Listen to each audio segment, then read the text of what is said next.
Alright, so when's the last time you came outside and you really took a deep breath and smelled everything that was out here? Some of the smells aren't good, some of the smells are refreshing.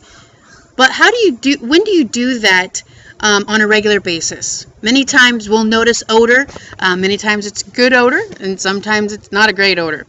But we only really know a certain smell if it has an odor to it. But what about those smells we get used to? What about you've seen the Febreze commercials about the pet dander, or the shoes smelling, and that the person knows that it's normal, but when guests come over, they're like, oh my gosh, it reeks in here. So today I want to just briefly talk about the smells that might be in your office, and not the actual smells, but the issues that are facing your team. To have a strong team, some things might just become normal for you. But to really take a step out, to go outside, for instance, and take a deep breath and walk back in and look at the team differently and how well it's functioning is imperative to the strength of a team. And so as I start a new adventure for myself, which is going to be through this vlog, video blog, if you don't know what a vlog is, and we're going to look at different ways teams can improve their functionality. The way that they, not just building a team, not making it stronger, but are they executing? Are we making sure that we're understanding? And a big thing, are they communicating? And every team will say, oh yeah, we communicate, but I had the privilege of being in a staff meeting of a company recently, and the boss went around and said, all right, how are we dealing with honesty? How are we, communicating with respect? And there was complete silence in the office. Nobody was, around the table, nobody was talking. And so she's like, okay, so I guess we're good with there, aren't we? And everybody's like, yeah, I guess so. I think we're good.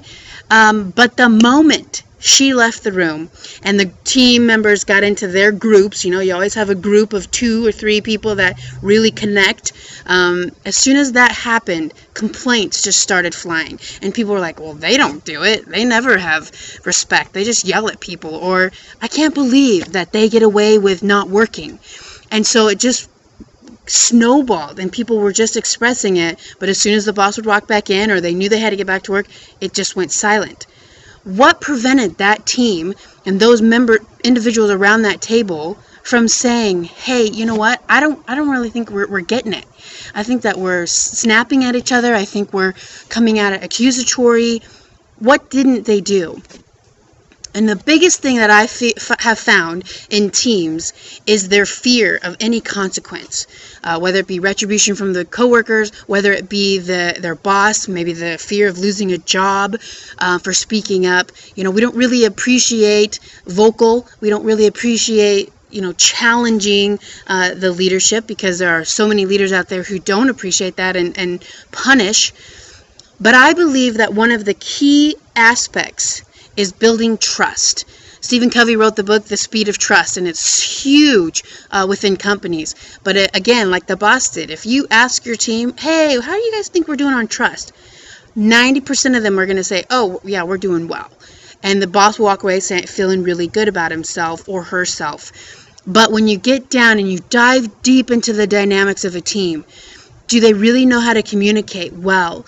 And do they really want to be respectful? Or do they even have a care about the company? They're there for a job. Taking the time to smell the fresh air and making sure that your team is improving and functioning, and not just getting tasks done, but functioning at a level that is successful, but also fun for them, is key. And you'll see it at Google, you'll see it at Shutterfly, you'll see it at different major companies where they have embraced this level of trust, this level of functionality. And so what I encourage you to do is look at an exercise that you might be able to do with your team that helps them smell the team, helps them to feel like what the aroma is of the team in a unique way. And I have a couple of different ways that I can do that. If you need help, I'm glad to suggest some of those things. But I'm excited about this vlog, and you can check me out. About every couple of weeks you'll have a vlog, but a written post in the blog will be there. You can find me at journeycreatively.org. Thanks, and have fun smelling.